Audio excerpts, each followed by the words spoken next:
안녕하세요. C 플러스 인터내셔널의 현학봉입니다. 반갑습니다. 오늘은 실업의 문제를 좀 고민을 좀 해봤고요.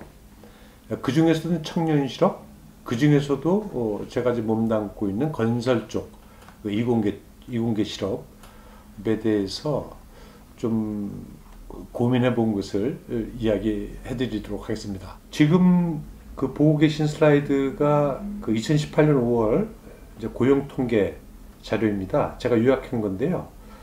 통계청에서 발표한 거고, 아주 간단하게 요약하면 우리나라 15세 이상 그러니까 취업할 수 있는 인구, 활동할 수 있는 인구죠. 4,400만 이고요. 그 중에 이제 경제활동 인구, 비경제활동 인구로 나누는데, 경제활동 인구를 2,800만으로 계산하고 있습니다. 우리가 이제 관심을 가지고 있는 부분은 취업 아니겠습니까? 취업자는 2018년 5월 현재 2,700만 명 정도이고, 그 중에 이제 건설 쪽의 취업자는 200만 명 정도 됩니다. 이것을 전체 취업자 수로 나누면 7.5% 정도가 건설 쪽에서 일을 한다, 이렇게 이해를 할 수 있을 거고요. 그 다음에 이제 청년 취업자는 한 400만 명 정도가 되는데, 이것은 총 취업자의 한 14% 정도가 된다, 이렇게 이해가 됩니다. 그리고 이제 실업자를 이 통계 자료는 112만 1000명으로 간주하고 있습니다. 이 수치를 가지고 계산을 해봤어요. 이제 똑같은 그 숫자인데, 그 밑에 보는 현학봉이 계산해가지고 이거 믿거나 말거나 제가 해본 겁니다. 그래서 건설 분야 청년 실업자를 어떻게 계산했냐면, 그 위에 있는 건설 취업자 퍼센티지에다가 총 실업자 수, 그 다음에 그 중에 또 청년 취업자율, 이걸 곱해서, 이건 뭐 사실 너무 정확하지 않은 건데 제가 자료를 찾지 못하겠어요. 그래서 어째 이렇게라도 한번 해보자 그랬더니, 건설 쪽의 청년 실업자는 한 12,000명 정도 이렇게 나옵니다. 이건 뭐 제 계산이니까 믿거나 말거나 그냥 한번 해본 걸로 이렇게 이해하십시오. 그러면 일자리를 어떻게 만들어낼 것이냐, 참 답이 없더라고요. 결국은 이제 민간 기업들이 일자리를 많이 창출해서, 일자리를 많이 창출한다는 거는 수주를 많이 해서 사람을 많이 뽑는 게 이제 우리 기초체력을, 우리 경제 기초체력을 단단하게 하는 건데, 지금 그거 안 되니까 이제 공무원들 많이 뽑고 막 이러고 있잖아요. 여러 가지를 좀 고민해 보다가 제가 그 공공기관의 어떤 그런 자료를 좀 쳐다보게 됐어요. 지금 슬라이드를 보면 그 2018년도 현재 공공기관으로 지정된 기관, 기업이 338개 정도가 됩니다. 그런데 이 338개 중에서 저는 그 주요 건설 관련 공사 공단을 좀 쳐다봤습니다. 그 어떤 측면에서 봤냐면, 도대체 건설 관련 공사 공단의 정원이 몇 명이냐, 그리고 현재는 지금 몇 명이 일하고 있는지, 이게 좀 궁금했거든요. 그래서 자료를 찾다 보니까 공공기관 경영정보 시스템이라고 하는 그 웹사이트가 있어요. 거기 가보니까 굉장히 많은 이제 경영정보들을 공개하고 있더라고요. 그래서 지금 그 보시고 계신 표는 거기서 이제 뽑아낸 겁니다. 그리고 제가 추출한 것은 건설과 좀 직접적으로 관련되어 있는 공사공단이라고 판단해서 뽑아봤습니다. 물론 이 외에도 이제 다른 공사공단 또 기관들이 건설 관련을 가지고 있을 텐데, 저는 일단 해외 쪽도 좀 겨냥을 하고 있기 때문에 이렇게 한 9개 업체 정도 뽑아봤어요.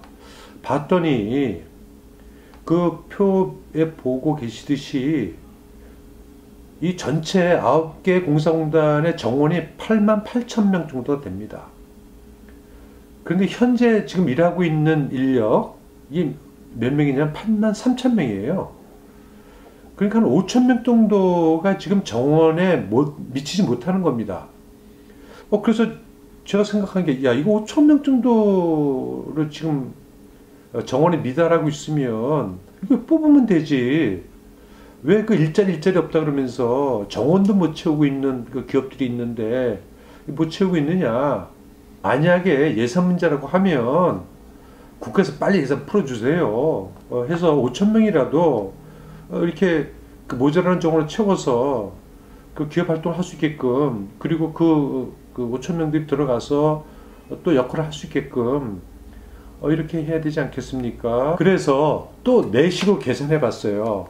이거 믿거나 말거나. 자, 5천 명이 지금 이제 고용이 안 돼 있잖아요. 그래서 5천 명을 고용 다 하자라고 가정해 보면, 이제 인건비가 이제 늘어나야 되는데 1인당 연간 인건비를 5천만 원 정도로 했습니다. 이건 뭐 전혀 근거 없습니다. 우리 대졸 초임 그래서 좀 올라가다 보면 한 3천만 원 보고 연간, 그다음에 이제 간접비 한 2천만 원, 간접비 2천만 원 좀 모자랄 것 같긴 한데, 어쨌든 대충 1인당 연간 5천만 원이라고 해보자. 그러면 연간 소요인건비가 5천 곱하기 5천만 원 해가지고 2,500억 원이 듭니다. 2,500억 원. 굉장히 큰 돈이죠. 그런데 제가 국가 R&D 예산을 좀 쳐다봤어요. 2018년도 국가 R&D 예산이요. 연 15조 원입니다. 14점 몇 조 원인데 15조 원 정도예요. 그리고 국토부 R&D 예산만 보면요. 연 5천억 정도가 됩니다. 야, R&D 예산, 물론 이제 R&D 해야죠. R&D 해야 되는데, R&D 예산을 이렇게 쓰면서, 이거 2,500억 원 예산이 부족해가지고 사람을 못 뽑는다? 글쎄요, 이거 어떻게 생각해야 될지 모르겠습니다. 근데 저는 이런 생각도 합니다. 우리 국가 R&D 해야 되지만, 지금 현재까지 국가 R&D에 진짜 엄청난 돈을 쏟아붓고, 과연 우리 건설 쪽에서 국토부 예산만 보더라도 유의미한 결과를 도출하고 자랑한 적이 있었느냐. 10년 전에 떠드는 거나 지금 떠드는 거 똑같은 거 아니냐. 이런 생각도 좀 듭니다. 그래서 좀 우리가 좀 그 예산에 대한 그 효용성 이런 것들도 좀 더 다시 고민해 봐야 되지 않는가 하는 생각을 그냥 제멋대로 해봤습니다. 그리고 제가 지금 생각하고 있는 것은, 지금 국내 시장은 제 생각입니다. 이것도 이제 한계에 와 있는 것 같아요. 이거는 이제 선진국으로 가면서 해야 될 인프라들 이제 거의 다 구축이 돼가고, 나올 수 있는 건설 먹거리가 그렇게 많지 않을 거다. 그래서 저는 계속 주장하고 있는 거지만 해외를 해야 되는 거 아니냐. 해외. 그래서 이 해외적 이야기를 좀 해보도록 하겠습니다. 지금 보시고 계신 자료는 그 국내 발주 부분별 수주액입니다. 요거는 대한건설협회 2017년도 통계 자료고요. 제일 밑에 보면 2017년 거만 보죠. 2017년 거 제일 밑에 보면 우리나라 건설 수주, 우리 국내 전체 건설 수주액이 160억 원입니다. 그 중에서 옆에 보면 이제 공공 우리 이제 국가 예산이 47조가 되는 거고요. 나머지 민간이 113조 정도가 됩니다. 이게 민간이 훨씬 크죠. 이렇게 돼 있습니다. 이 슬라이드는 뭐냐면 해외건설 수주현황, 해외건설협회에서 발표한 2017년도까지 발표한 자료인데요. 여기 보시면 우리 2017년도에 해외건설 수주 금액이 290억 불, 한 30조 정도 이렇게 되죠. 이 30조 정도를 국내 전체 수주 금액, 아까 160조 정도 된다 그랬잖아요. 하면 국내 전체 수주의 18%밖에 지금 못하고 있습니다. 그래서 해외를 좀 늘려야 되는 거 아니냐, 이런 생각을 해봤고요. 그 다음에 이제 지금 보는 건 뭐냐면 세계시장 점유율을 좀 보는 건데요. 지금 이건 2014년도 매출 기준인데, 한국 쪽 보면 동그라미 370억 불 했을 때 점유율이요, 세계시장 점유율이 7%밖에 안 돼요. 지금 160억 불 했잖아요. 2017년도에. 그 300억, 한 400불 해도 7%밖에 안 돼요. 그러니까 지금 해외 먹거리는 무궁무진하다라고 하는 겁니다. 이게 이제 더블 하게 되면 한 600억 불 되잖아요. 그러면 현재 지금 한 160억 불이니까 뭐 2배, 3배 정도 되죠. 그렇게 한다 하더라도 글로벌 마켓에서의 차지하는 비율은 10% 정도밖에 안 됩니다.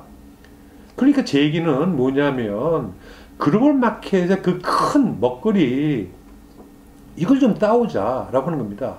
그 매출을 해외에서 창출하고 기회를 또 창출하고 그래서 우리의 어떤 젊은 인력들을 또 활용할 수 있는 이런 기회를 갖지 않을까 하는 생각을 합니다. 특히나 우리 공사공단의 해외 매출 아주 뭐 거의 없다시피 합니다.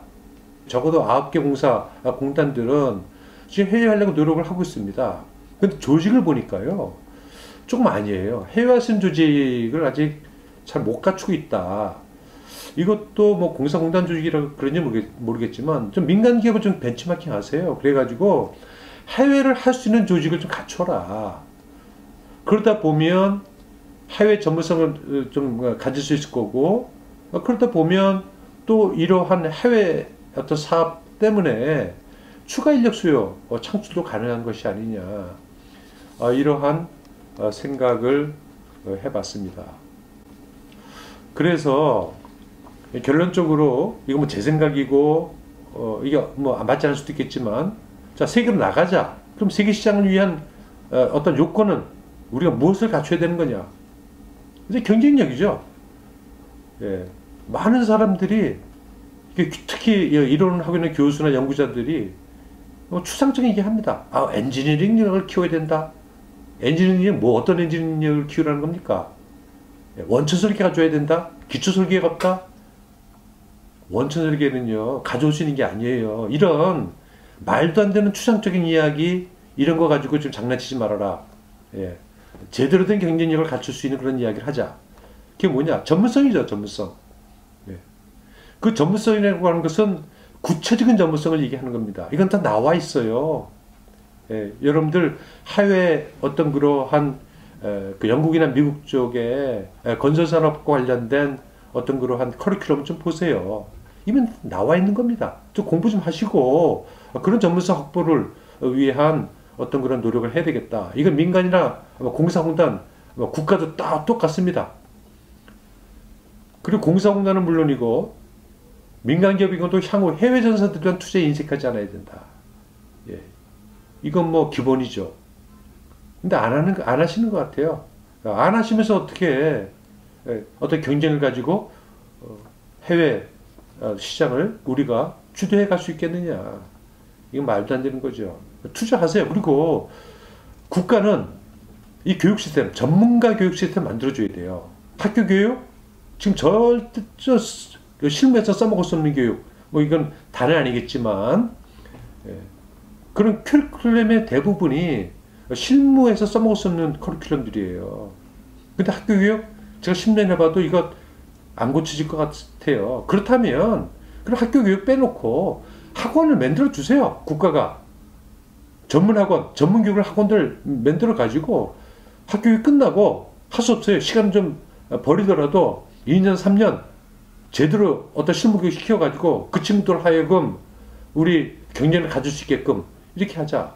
예. 민간도 마찬가지죠. 예. 민간도 어차피 우리 학교 교육 시스템이 이렇습니다. 그러니까 재교육 좀 잘하고 계시지만 좀 더 해외 위에서 얘기한 전사들을 위한 그러한 전문 교육 시스템 뭘 좀 갖출 필요가 있다. 지금 하고 있는 보여주기식 교육, 뭐 몇 명 했다 이런 식의 교육, 그걸 지표로 해가지고 평가하고 있는 이런 진짜 뭐 같은 그런 그 시스템 가지고는 절대 안 됩니다. 예, 오늘은 뭐 진짜 어려운 주제인데 제가 해결해 줄 수 없는 문제이긴 한 것 같은데 그래도 좀 많이 고민해 봤고요. 뭐 주 짜다 보니까 그냥 이런 엉뚱한 생각인지 모르겠지만 하게 되었습니다. 감사합니다.